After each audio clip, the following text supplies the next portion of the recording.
Hey, this is Tate Talk Sports Podcast here with another video. Yes, it's been a long time. Let's get right into it. This video is going to be about the unprecedented influence that Saudi and Saudi investment groups are having on today's sports in today's sports world. This is obviously a super complicated topic and hard to touch on everything about it. So basically, let me tell you what I'm going to talk about in this video. I'm going to be really going over four main things. That's the new Saudi influence, specifically in soccer or football, where we've seen this before, and that might surprise you if you don't follow football or soccer. But this actually, something like this has happened before in history. And it's really interesting, so keep with me, but it's really interesting to see the parallels between what the Saudis are doing with their investment and where we saw this before. Lots of similarities that I'm going to go over, so you're going to want to hear about that. The big possible error that the Saudis are making with their investment, specifically in football, but also elsewhere, and where I see this going in the future. What is the end goal? What does it end up looking like? So first things first, Saudi influence on sports today. And by today, I kind of mean the past few years up to now. So probably the biggest thing that most people, especially sports fans, have probably heard about in some capacity is Live Golf, which of course is the Saudi-backed golf league that started hijacking PGA Tour pro players, big names, things like this, on massive contracts for massive events. I actually found that they spent about $784 million in their first season on contracts, event prizes, sponsorships, things like this, which is just massive. Also, another thing besides the golf is the Saudi Pro League, which is the soccer league, buying massive, huge name footballers, probably heard of the likes of Cristiano Ronaldo, going to the Saudi league, as well as others, which I'll get into in a minute, but they are beginning to put massive amounts of money into bringing players to their league. The newest developments are Saudi investment groups investing into NBA franchises and NHL franchises. I believe the likes of the Washington Wizards and the Washington Capitals have at least a minority stake investment from Saudi investment groups, which is the first of its kind, and probably going to see more like that with these US-based basketball and hockey teams. And the latest news on Saudi investment into American sports and world sports, not just American, but is investment into tennis and the Opens, and not like starting a new league necessarily, but just investment, getting in there, which is really what they're doing, they're trying to do with all sports. Now, specifically, I'm going to get into football, soccer, because I understand that area the most, just because of what I'm reading and what I'm looking into and what I'm following the most. But if you don't follow soccer or don't really know players or anything like that, don't worry about it. It has nothing to do with that. It's mostly around the scope of what they're doing investment-wise, and trust me, it will be fairly easy to follow, and it's going to give you the picture of probably what they're going to be trying to do elsewhere, or just what the idea of the investment is. Very interesting. Like I said, I'm going to be getting into something that has happened before, just like this.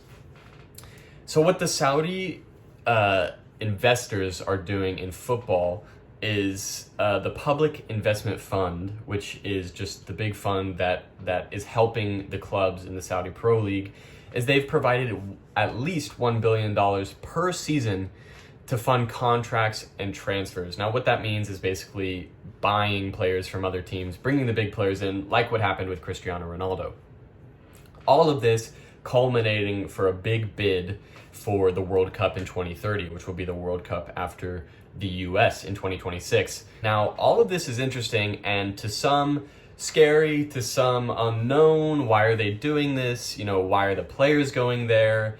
Is this the future? Are players just going to be taking big money to go to the Saudi league? Well, there's so many questions, and although I don't have a definite answer, I can point to where this has happened before and what happened with that. So what did happen was China in around 2016 tried to take over football, soccer again.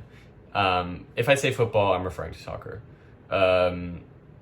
What they did is they planned to spend billions on players and stadiums and clubs in order to make China the leading league of football.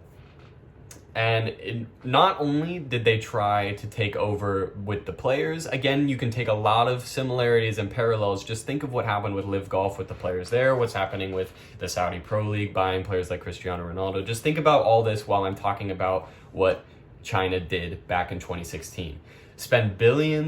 Plan to spend billions on players, buying big stakes in big clubs. The likes of Manchester City, Atletico Madrid, and Inter Milan all had either majority or minority stakes purchased by Chinese investment groups or companies, things like this. The Wolverhampton Wanderers, which is a club in the Premier League, is actually still owned majority by a Chinese investor. All of these things happened, which is also happening with the Saudi Pro League, the Saudi investors. Saudi investors obviously owning Manchester City, Newcastle United recently purchased by a Saudi investment group. Manchester United being looked to be bought by this. Minority stakes being bought everywhere by Saudi investment groups. This happened before with China and China's goal. In that 2016 transfer window, they spent around $280 million on players, which nowadays, if you're familiar with football, isn't that absorbent of an amount. It's actually pretty standard for something like the Premier League nowadays. But back in 2016, that was a crazy amount of money to be spending. Similar to what the Saudi Pro League is doing in this transfer window, buying the likes of Karim Benzema and N'Golo Kante for surpluses of $500 million and still spending now. So China did this similar thing going for players in 2016. Similar to what's happening with the Pro League now, China also started to pick up big managers, big coaches, English coaches, Brazil national team coaches, different coaches like this were going to the Chinese league, which we're also seeing with the Saudi Pro League nowadays. And another thing that happened with the Chinese attempted takeover of football was government investment into the clubs and government pushing of companies to buy stakes in the clubs. So a lot of the time, the government was asking these investors to buy stakes in clubs or giving money to the clubs to buy players because they wanted to have football and sport as a big commodity in China. So that's why the government played a large role, and the government now is playing a large role with Saudi and its investment into football, not just football, but again, golf, NBA, eventually probably tennis. Now, this shows that maybe, you don't know because it's different, but maybe they had similar end goals with the government being involved. For China, it was about, like I said, having that football commodity, that sport commodity being in their, country. With Saudi, the end goal is somewhat unknown, and I'm going to get into that in a bit when I talk about the future. But again, more parallels between what happened with China in 2016 and what's happening with Saudi now. So now that I've kind of pointed out what happened with that Chinese league in 2016 and how it's similar to the Saudi league, I'll get into what caused the Chinese investment plan to fail. Basically, China's biggest error when going for investment into football and trying to take over football was overspending on players who didn't have a big future. So they bought a lot of semi-young, but also mostly closer to retirement age players for big money for multi-year contracts. And when you do that, of course, you get the big pop of they're signing the big player and he's going to be there for a few years. But then in a couple of years, as an older player, the talent drops off, uninterested, and then all that money is still going to that player who's not as good as he was, not bringing the eyes that he was, and it's less money to bring in future stars. That was the kind of the biggest thing that sunk the ship of this football takeover attempt. However, there were many other factors in this failing. Chinese crackdown on corruption caused a lot of clubs to stop spending money and the government to stop giving as much money to, pushing investors and things like this. So there were many, many, many things in the Chinese project that caused it to fail that I'm not sure if I'm not sure apply to the Saudi project. But like I said, that Chinese project did ultimately fail, and now they're back to just a normal league. Still a very good league, but they're not trying to hijack, the or steal the big players for big money into the Chinese league. However, the Saudi league, like I said, now is doing all it can to bring in as many big name players for massive money, more money than they're going to get anywhere else, especially in the European leagues. But this is where I'm trying to get to. Are they making the same mistake and walking down the same path that China did with the Chinese Super League? They're putting all this money into these older players, big names who are getting attention and eyes to the Saudi Pro League, but will they be those players in 3 years or by the last couple years of their contract? Is it really going to bring the eyes? With all that being said, pointing out what the Saudis are doing now, how it's very similar to what China did, and how it looks like they're making the same error that the Chinese league did before. The question is this really an error for Saudi when they seem to be willing to spend as much money as it takes? Like I said, Live Golf spent $784 million in their first year, and most reports are they made very little money, very little sponsorships, very little broadcast deals, very little return on that investment. The question, they're not stupid, they're very business savvy. They don't want to lose money, so they're not just going to spend it for the heck of it. But the question is, how long are they willing to spend that money, and how much money are they willing to spend before they call it? Obviously, this could go any which way, and no one knows for sure. But to me, as long as Saudi investors are spending money, they're going to make noise.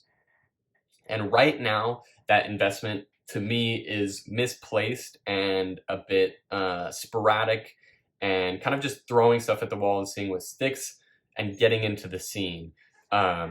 So as long as they're doing that and they're getting some big players on big contracts, even if people aren't watching, the news is out there. And as long as they're out there and the name is there, that feels to me like their goal. And then step two is kind of really getting into the sport, like with Live, making their league, spending all their money, and then pairing with the PGA, doing that deal that they did.